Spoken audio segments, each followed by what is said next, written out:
간단하게 자기소개 부탁해.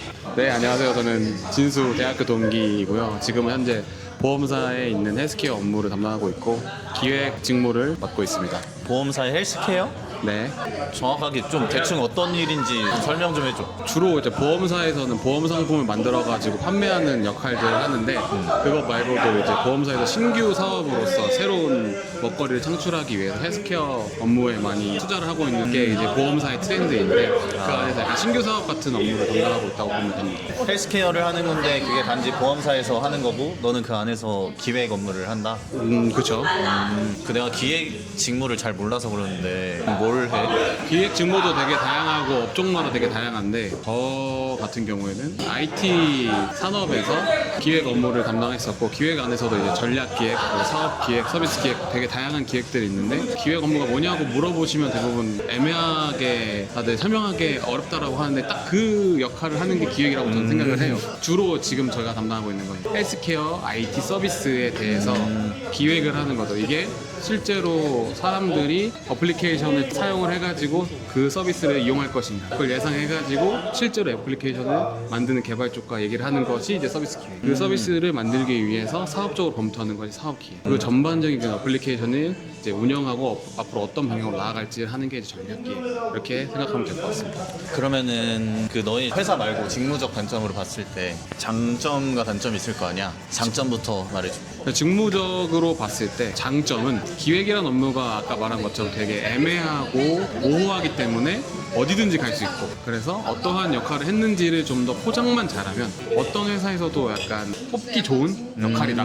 예를 들면 어떤 회사에서 기획 포지션, 뭐 서비스 기획이든 뭐 사업 기획이든 이런 식의 포지션이 열렸을 때 내가 그 역할을 하지 않았지만 한 것처럼 포장을 잘해서 어플라이를 하면 충분히 그쪽에서도 면접 볼 가능성이 높다라고 생각을 해. 오케이, 장점 그 끝? 뭐 그리고 생각을 해보면 그 업무가 어떤 전문적인 업무는 아니지만 약간 삶을 살아가는 데 있어서 도움을 좀 주는 부분들이 있다고 생각을 하는 게 뭐 누구한테? 나한테 개인적으로 너한테? 내 인생을 살아가는 데 있어서 예를 들면 서비스 기획이야. 그러면 실제로 세상에서 만들어지고 있는 어플리케이션에 대한 서비스나 혹은 뭐 그냥 우리가 웹사이트에서 사용하는 그런 서비스들을 이게 왜 어떻게 이렇게 구성이 됐는지도 알 수도 있고 그 안에서 나한테 이거는 약간 이게 회사가 이득을 얻기 위해서 만든 구조가 있구나를 파악을 할 수 있는 거야. 그러면 나는 거기서 좀 더 생각을 해가지고 다른 루트로 좀 더 나한테 도움이 되는 부분들을 간파할 수도 있는 거 그런 부분들이 좀 있기 때문에 개인적으로는 도움이 되기도 하고 뭐 전략 기획 같은 경우에는 어떤 특정 어플리케이션 혹은 서비스에 대한 방향성을 설정하는 것도 있지만 회사의 어떤 방향성을 설정하는 것에도 많은 그 인벌브가 되어 있는데 그런 거 보면 이제 경제적으로 어떻게 돌아가고 있는 그런 업무들을 조금 많이 맡길 때도 있고 시장 조사를 할 때도 있단 말이에요. 그러면 이게 지금 세상에 돌아가는 게 어떤 게 있고 예를 들어서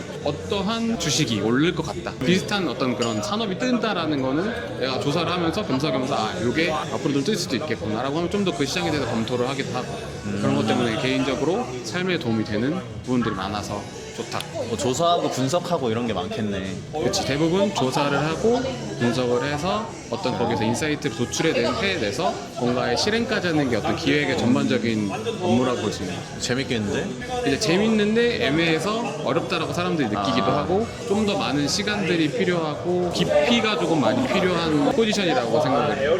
오케이, 그러면은 단점? 단점은 명확한 사수나 이런 것들이 없고 가이드라는 게 없고 각자가 어떻게 생각하는지에 따라서 그 역할들이 가지고 있는 가치들이 달라지는 것 같아서 명확하게 오더가 내려오거나 뭔가 명확한 방향성이 있는 게 아니라 내가 그 방향성을 만들어 나가는 역할들이 많기 때문에 처음에 사회초년생으로서 그걸 하기엔 되게 어렵다고 느껴지는 부분이 있는 것 같아요. 그러니까 뭔가 하긴 해야 되는데 명확하게 주어지는 것도 아니고 내가 그냥 스스로 다 결론까지 다 생각해가지고 맞아. 해내야 되니까. 근데 이제 그거를 만약에 1년차, 2년차, 3년차가 전 이거 하고 싶어요 라고 하면은 그 위에 있는 10년차들이 봤을 때는 왜 이렇게 생각했어? 라고 했을 때 너가 말한 것처럼 모든 것들이 다 근거가 있어야 되고 왜 그렇게 생각을 했는지를 설명을 해야 되기 때문에 전년차에 되게 어려울 수 있다.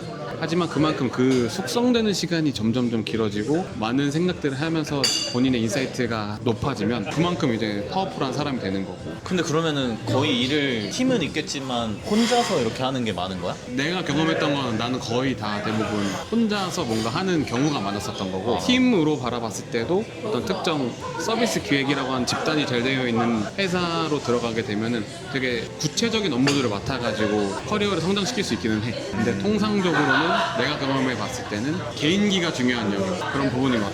되게 좀 논리적인 사람이 되어야겠네. 논리를 되게 많이 필요로 하지. 근데 그게 정말 논리적인가 보다는 스텝 바이 스텝으로 이게 사람들이 아 그렇구나 라고 이해할 수 있을 정도로만 되면 충분히 할만하다. 뭐 그리고 또 다른 단점 있어? 아까 장점처럼 얘기했지만 애매하기 때문에 내 커리어가 어떻게 갈지, 내가 앞으로 뭘 해야 될지, 그런 것들이 되게 나 스스로 결정하기 힘든 상황들에 놓여 있는 경우가 많은 거지. 예를 들어서 회사가 나한테 어떠한 역할들을 부여하지 않는다거나, 그럴 때도 내가 스스로 뭔가 방향을 잡아서 해야 되는 경우가 많은데, 그런 경우에는 그걸 못 찾는다면 나는 또 이제 도태될 수도 있는 거고. 내 가치를 계속해서 증명을 해야 되네, 알아서. 그치. 그러면은 그 내가 뭐 어떤 성과를 냈을 때 그거에 대한 베니핏이 주어지는 게 좀 큰가?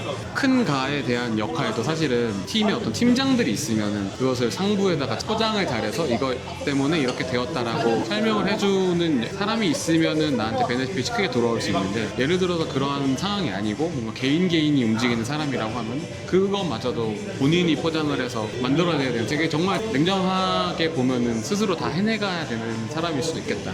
어렵네. 그거는 이제 내가 경험해봤던 커리어의 경험이라서 그런 거지, 각 회사마다 그 기획 업무를 하시는 분들은 다 체계적으로 하는 회사들도 있고, 그래서 배우시는 분들도 있고, 나는 완전 그냥 맨땅에 헤딩하는 스타일로 배운 거기 때문에 이렇게 얘기를 하는 거예요. 근데 나는 사실 단점보다는 이 업무가 만약에 하고 싶으신 분들이 있다거나 그렇다라고 하면은 나는 내 스타일을 좀 더 권유하긴 해. 아까 말한 것처럼 내가 경험해왔던 것처럼 체계 안에 들어가서 다른 사람들의 가이드를 받으면서 성장하는 것, 사회 초년생 때는 당연히 필요할 수 있지만 그 시기에 그냥 맨땅에 헤딩하듯이 그러니까 정말 혼자 다 해야 되는 상황을 경험하는 회사에 가서 내가 진짜 1년, 2년, 3년만 견디고 나면 진짜 볼 수 있는 시각이나 그 여유나 혹은 생각 깊이가 다 달라지기 때문에, 그러한 상황에 놓여 있다라고 하면 너무 막 그렇게 좌절해하지 말고 오히려 기회를 생각하고 거기서 더 좀 더 해보겠다는 생각을 하면 나중에는 다른 사람들이 봤을 때도 저 사람 좀 인사이트 있다, 뭐 생각했다라고 말해주는 시기가 오지 않을까라는 생각을 합니다. 근데 요즘 같은 경우에는 조금 기획이라고 하는 업무에 대해서 취준생 분들이나 혹은 이직을 하려는 분들이 어렵게 생각한다거나 약간 그런 부분이 있는 것 같아요. 애매하게 생각하는 것도 있고, 근데 어렵지만 애매하기 때문에 해보면 된다. 근데 애초에 기획 쪽을 잘 뽑지도 않지 않나?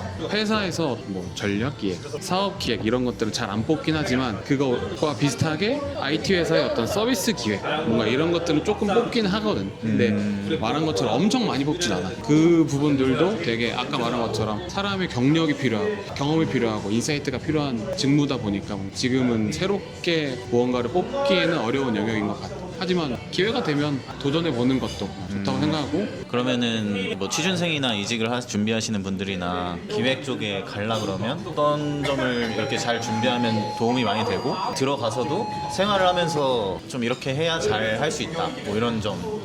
약간 전략기획, 사업기획, 뭐 서비스기획 이렇게 내가 부르긴 했지만 그 각각의 필요한 요소들은 있겠지만 개인적으로 필요한 부분은 뭐냐면은 글을 잘 작성하는 능력이 되게 필요한 것 같아요. 내가 말하고자 하는 논리를 글로 잘 설명을 해서 표현을 잘 해줘야 되는 게 되게 중요해요. 그렇기 때문에 정말로 그러한 역할들을 담당하고 싶으시다라고 하면은 좀 진부하긴 하지만 책도 좀 많이 읽고, 책을 읽으면서 그걸 글로 표현하는 능력들이 되게 많이 필요하다고 생각해요. 너 책 많이 안 읽었던 것 같은데? 너가 나를 봤을 때 이후에 이후에? 많은 책을 읽고 노력을 했다? 노력을 해서 그 시간들을 겪었기 때문에 나중에 해도 충분히 가능하다. 처음에 얘기 많이 해놓으면 더 좋다. 그리고 어떤 눈치가 되게 빨라야 되는 영역인 것 같아요. 뭐 이를테면은 뭐 이렇게 처음에 어느 정도 기틀을 잡아서 제안을 했는데 아닌 것 같으면 빨리 그치, 여지껏 그치. 그런 쳐내고. 느낌을 좀 빠르게 캐치를 해야 되는 거야. 그건 이제 내가 회사 내에서 무언가를 얘기했을 때에 대한 눈치지만 세상이 돌아가는 거에 대한 눈치가 좀 빠르면 다른 회사에서 뭘 한대. 우리랑 비슷한 업종이야. 그럼 그걸 좀 빠르게 캐치해서 좀 더 빠르게 조사해서 그걸 다시 이제 상부에다가 이제 보고하고 뭔가 이러한 눈치들. 그러니까 그게 편한 말로 눈치지만 약간 센스의 영역이라고 생각했는데 그거는 있으면 너무 좋다. 내가 세상에 대한 관심을 두고 무언가를 계속 읽고 그리고 내부적으로도 뭐 사람 간의 관계에서도 아 이런 게 있구나라는 거를 계속 캐치하려고 하는 습관들이 있으면은 충분히 생길 수 있는 능력이라서 센스도 좀 있으면 너무너무 좋다. 근데 쉽지 않다니까. 그러니까 약간 내가 느끼는 이미지는 잘 뽑지도 않고 그래서 회사 내에서 좀 이렇게 잘하는 직원들을 이렇게 스카우트 해오는 느낌이랄까? 원래 영입하는? 근데 그런 게 맞아. 나는 좀 특이한 케이스였던 거고 그렇게 원래 내부적으로 잘하는 사람을 데리고 올려서 전반적인 방향을 설정하는 역할들을 맡기긴 하지. 그러니까 뭔가 사람들이 어려워하는 거지. 이미지가 약간 이러니까. 그치. 근데 어렵기도 하기도 하고 왜냐면은 사람이 개인의 삶을 컨트롤하는 것도 어려운데 어떻게 그렇긴 하지. 내 업무 이외에 뭐 회사를 생각해가지고 세상이 돌아가는 거 파악해가지고 어떻게 방향을 설정하겠어. 그렇기 때문에 어렵다고 생각하는 게 맞는 것 같아. 그러면은 대략적인 그 연봉이 어느 정도 되는지. 조금 구분을 해서 말을 하면은 일반적인 회사의 전략 포지션은 뭐 연봉이 얼마나 이런 얘기는 잘 모르겠지만 예를 들어서 사회 초년생이 예를 들어서 한 5천 정도 받는다고 치면은 보험사는 그거보단 더 받을 거야. 일단 보험사라고 하는 그 업종 자체가 갖고 있는 메리트가 어쨌든 돈이 어느 정도 있기 때문에 충분히 그래서 비슷한 수준에 시작을 하더라도 점점 올라가는 폭이 좀 클 것 같아. 나는 다른 업무들을 많이 겪어가지고 지금의 역할을 맡고 있는데 그렇기 때문에 정석적인 루트를 타는 루트가 아니기 때문에 연봉책이 아예 다르지. 나는 좀 더 높나? 좀 더 낫지. 그거는 전략 계획이라는 그 포지션들이 되게 컨설팅 펌 출신 분들이 많이 가는 그런 역할. 완전 엘리트 영역이기 때문에 컨설턴트. 거기는 더 완전 높은 영역인 거고 나는 좀 그거보다 밑인 거지 확실히. 그러면은 그 너희 회사에 그런 엘리트 분들 오셨을 때 대략적으로 연봉이 어느 정도 수준이야? 진짜 모르겠는데 나랑 똑같은 직무 혹은 나랑 똑같은 포지션의 분들은 사실 잘 모르겠어. 한 내가 지금 대리인데 대리에서 가장 넘어가는 그런 추세인데 한 6, 7천 정도 느낌이 있고 그 정도 받지 않을까 싶어. 마지막으로 하고 싶은 말 있나요? 진수가 꼭 이 유튜브로 잘 돼서 성공이 됐으면 좋겠고 많은 좋은 인연들 만났으면 좋겠네요. 네, 알겠습니다. 감사합니다. 고맙습니다.